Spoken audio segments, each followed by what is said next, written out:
Coronation Street couple Chesney Brown and Gemma Winter have been dealing with a huge amount on their plate recently, with the threat of their children being taken away from them, but an arrival into the cobbles could make things worse. Coronation Street's Linda Hancock is set to return to the cobbles and puts the pressure on Gemma Winter and Chesney Brown. Recently, Gemma has put her family at risk after she was accused of poisoning her stepson Joseph Brown.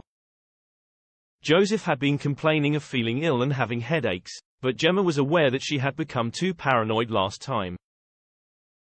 Taking her mum Bernie Winter's advice, she gave him some lavender tea, but when it landed the young boy in hospital, her mothering skills were put into question.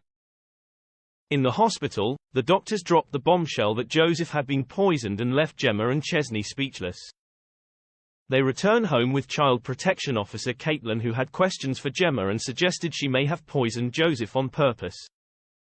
Things are soon set to get worse when Linda returns to Weatherfield for Christmas and attempts to fix their issues with money. Coronation Street producer Ian McLeod recently opened up on Linda's return and told Express and other press, Joseph's issues culminate in him falling behind slightly at school.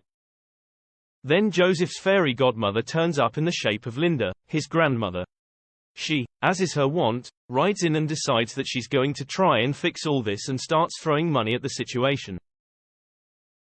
This puts Chesney and Gemma in this impossible quandary, which is they feel that by accepting financial help from Linda, they're ceding control of Joseph's life a bit. It's interesting because Gemma is not Joseph's biological mother, so there are tensions around that in terms of Chesney. Does he side with Joseph and Linda and biology, or does he side more with Gemma? And I suppose the tease that I might give you is that we are taking the very original story played with Ken Barlow as our inspiration. So our inspiration for this dates right back to 1960 in terms of what happens next, and it's all catalyzed by Linda's arrival.